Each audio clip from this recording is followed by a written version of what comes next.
Hey, Browns backers, Browns fans, Dog Pound. This is the Oracle Speaks. I am the Village Elliot. I'm going to talk about the past, present, and future of the Cleveland Browns. I hope it's your favorite team. It is definitely my favorite team. I want to talk about the Browns quarterback situation and Flaccomania. Everybody's got Flaccomania. It's a new rage that's sweeping across the fan base. Joe Flacco looks like he's the real deal. He's like come back from oblivion, and he's the quarterback of the present at age 38. Seems like he's got it all together, or has he? I want to question some of those basic assumptions, and let's not get ahead of ourselves too quickly, shall we? Let's calm down, think about what's actually going on here, and question some of the wild things that we have seen from the fan base or some of the assumptions. Now, when we first signed Joe Flacco, I thought, okay, that's not a bad signing. I'm still kind of upset that the Browns haven't had three quarterbacks all along, plus a fourth quarterback on the practice squad. I think that's very prudent in today's game because quarterback is the most important position, certainly on offense. And so you got to have a well stacked cupboard. There ought to be a lot of quarterbacks around the league that know the offense. Right now, the only veteran quarterbacks that are familiar with the Stefanski offense that are available would be somebody like Josh Rosen, who was on the practice squad for a while. A lot of people don't like Josh Rosen for one reason or another. Another guy is Garrett Gilbert, who was on the team in 2020 in Stefanski's first year. So that's getting kind of out of date. But there ought to be some players that just have the basics of the Browns' offense under their belt, so you could go back and sign them. An example would be the Pittsburgh Steelers always had three quarterbacks, and then there was also a guy like Charlie Batch that they had sort of on ice. Charlie was a vampire, actually, and they could bring him back to life when they needed him. And he actually did come back to life and beat the Browns in a crucial game towards the end of his career. And Charlie might have been a backup quarterback, but he could win football games, and that's really the point. You need to have guys that you can depend upon to give you a fighting chance to win. And I don't know that the Browns have actually planned for that, but nevertheless, we also have to concede that the Browns have been able to find quarterbacks at the last minute who could actually win games. The Browns signed P.J. Walker during the season. He was cut by the Chicago Bears, and he managed to win a football game. He started the game against the San Francisco 49ers, who a lot of analysts believe is the best team in the NFL, and he beat that team. It was not an artistically great game, but it didn't have to be because the Browns have a very good defense.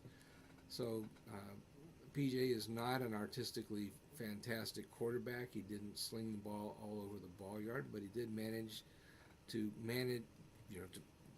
I hate to use the word game manager, but he managed the game well enough that the team could win. That's the point. You don't have to be the Pro Bowl gunslinger like Brett Favre in order to win a football game, depending on who you've got around you. And the Browns had, especially at that time, a tremendous defense, and they were able to win a football game. The Browns also had a rookie, Dorian Thompson-Robinson, who they liked a lot. I still have confidence in DTR. I believe that he would be able to win if called upon. And they also signed at the last minute Joe Flacco. Everybody's crazy about Joe because he's done very well immediately after being inserted into the starting lineup.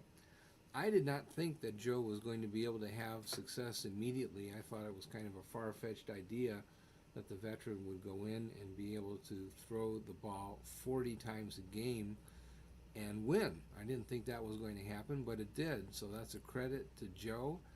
that he's able to succeed at a high level and be the focal point of the offense at the same time. It would not have surprised me if he had thrown the ball, let's say, 25 to 30 times per game, and if he had handed the ball off, let's say, 30 times to three different runners, and the Browns had had a strong running game and won uh, by gaining yards on the ground. That would not have astonished me, but the fact that that did not happen and that Flacco won the game through the air was very much a surprise. Now, a lot of fan base is very excited about Flacco all of a sudden. You know, they remember the movie Replacements, and oh, the star of that movie was named Shane Falco. That sounds like Flacco.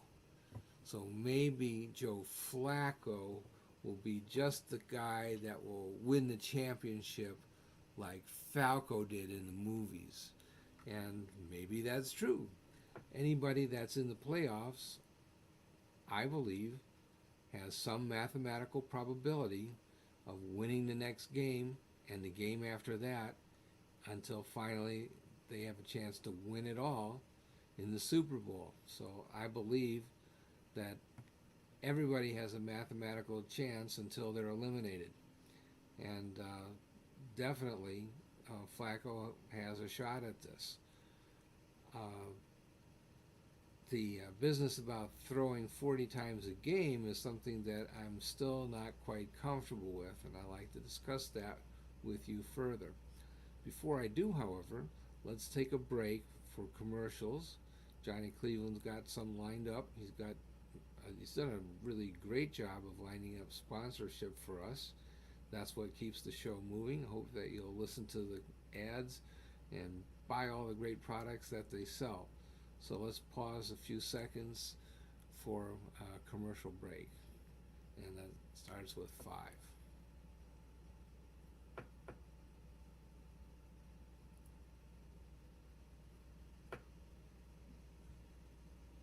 And we are back.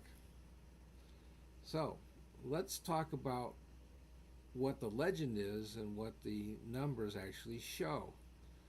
We will recall that we had a similar situation with the starting quarterback, Deshaun Watson, who came at an enormous cost of $230 million.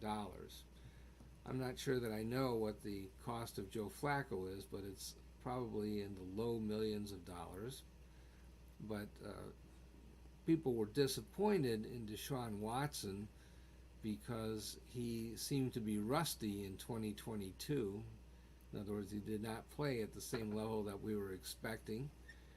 And even in 2023, he did not play at the high level that people were counting on, or maybe we oversold ourselves on how good he was going to play. We thought that he would be playing at a Pro Bowl caliber, and he was more like middle of the road. And yet Joe Flacco has been at a comparable level, and so the buzz is that, hey, Flacco didn't have any rust or didn't have an adjustment period. But I would say that if you looked at the statistics, that's not really what the numbers say. Let's talk about Deshaun Watson. Watson in 2022 had a 3-3 record for a team that was under 500. I think they were they 8-9 last season, or was it worse than that? In any case, he was 3-3, and he got better as the season went on. His quarterback rating, which is sort of translated to the team's won-loss percentage, other things being equal, was 40.4, which is not really that great. That's a kind of a below-average QBR. And he had 7 touchdown passes, 5 interceptions. So those are not really fantastic ratings, but okay, there he is. He won some games, lost some games, and ultimately was a 500 quarterback on a team that was not quite 500 during the regular season and did not make the playoffs. 2023, Watson was 5-1. That's not half bad. His QBR rating is 43.4, and his passer rating, the old style passer rating that's been used for 50 years or more, was 84.3, which is about the same as it was the previous year when he was allegedly rusty. That was an 84.3. It was a slight improvement over the 2022 season when he was 79.1.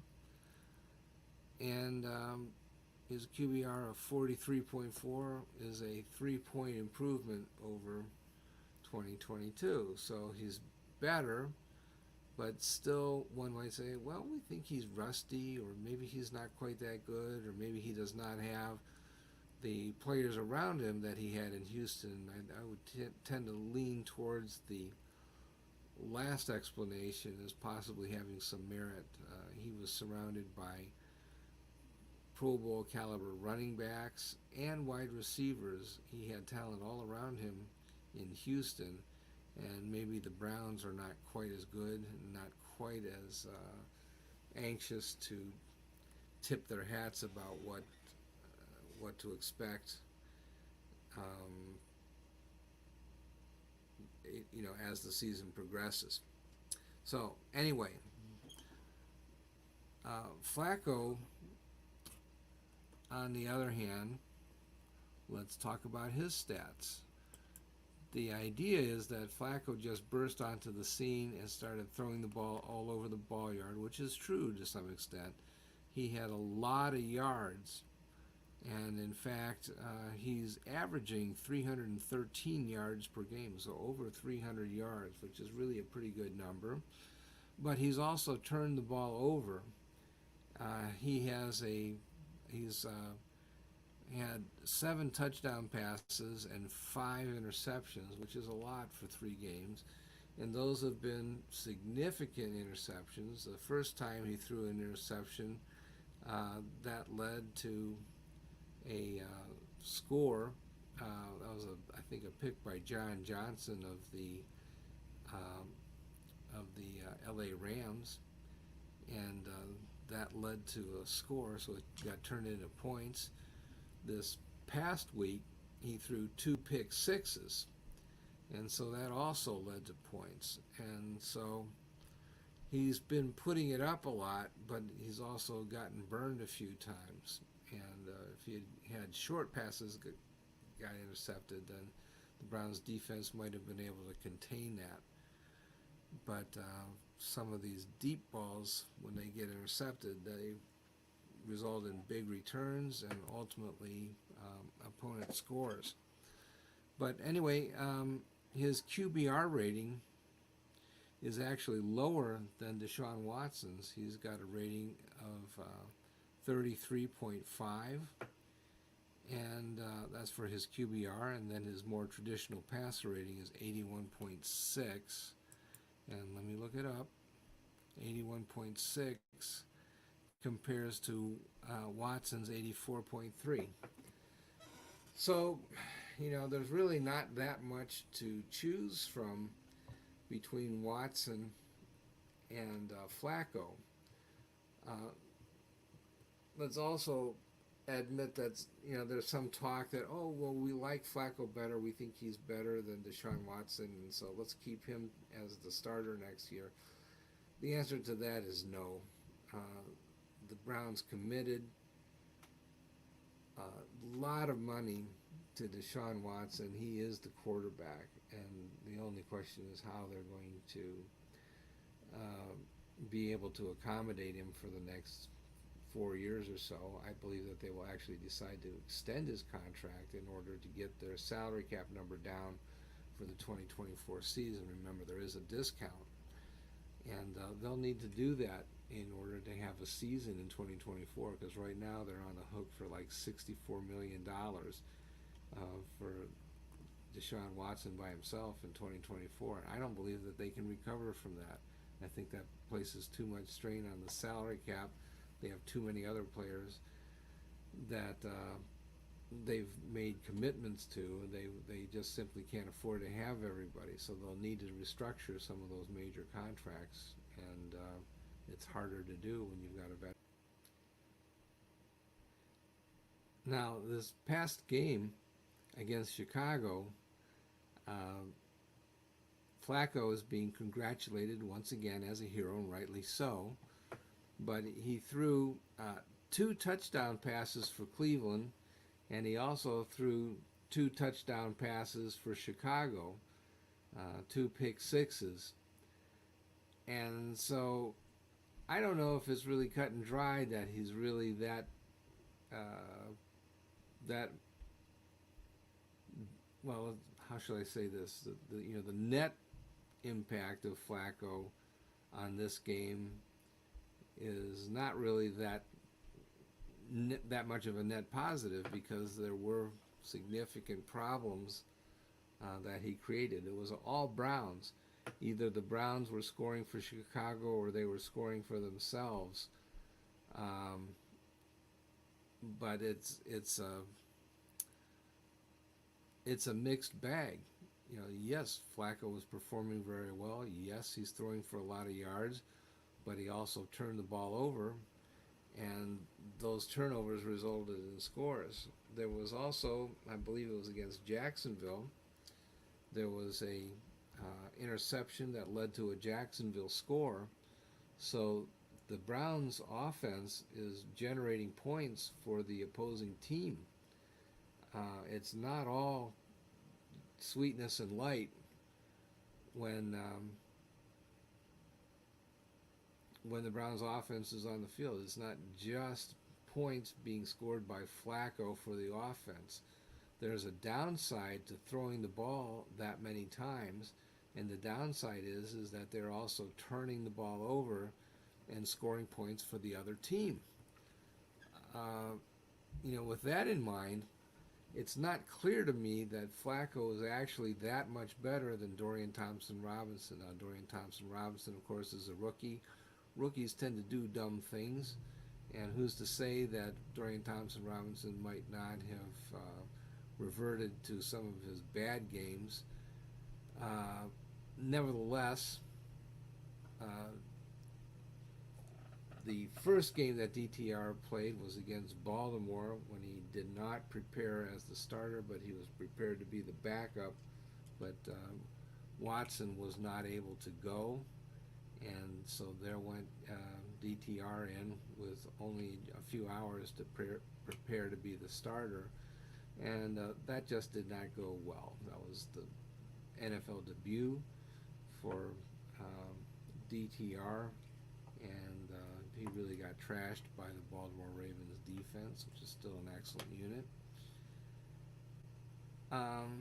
So if you look at his numbers, they are heavily weighted by that negative experience in Baltimore.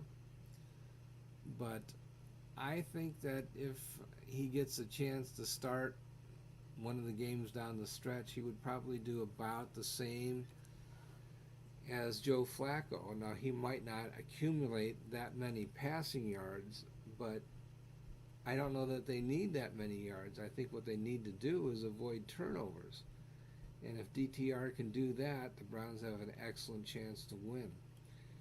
So that's my central message, is that I think the quarterback needs to be able to play in such a way that turnovers are minimized, and the ability to make spectacular plays and long throws and that sort of thing isn't as important as people think. The Browns will have a chance to win no matter who plays quarterback, as long as they're playing defense at a very high level. And so far, we haven't seen any evidence that the Browns were going to collapse defensively, even though they've taken some major hits injury-wise on the defensive side of the ball.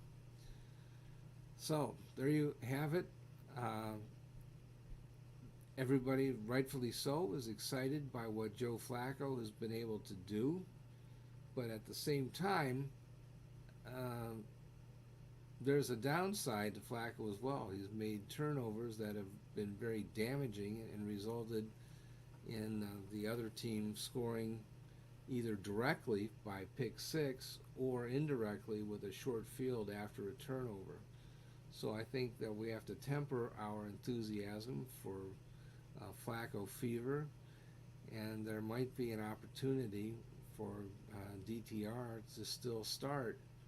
And I think if it happens, he has the opportunity to take the team a long way in the playoffs. Yeah, in the playoffs. He is a very well-seasoned rookie, having played 5 years as a starter in major college ball, and I think he'll do just fine if he's called upon. I think that it is the correct decision to play Joe Flacco at this point, because he's assimilated enough of the playbook combined with his veteran experience that he is the best choice of the three quarterbacks that the Browns have. But, maybe I think that it's closer than other people might realize. It's not really the slam dunk for Flacco that people perceive. I think it's more of a gray area. It's closer than people think, but ultimately, yes, I do believe at this point that Flacco deserves to start. But there are other options, namely DTR, that wouldn't be bad if it comes down to that. That's what I had to say. Hope you guys are having an excellent week, and we're looking forward to more Browns football on the weekend. Browns will be in Texas as the visitors. The Browns are underdogs by about 2 points. I think that's appropriate given the injury situation and the fact that Houston is a very good team. They got CJ chucking the ball for them. Those Ohio State quarterbacks, man, they're dangerous. So we'll just have to wait and see what happens. I believe that CJ will be out of the CJ Stroud will be out of the concussion protocol and will be playing against the Browns. We'll just wait and see on that, but I believe that that's going to be the case.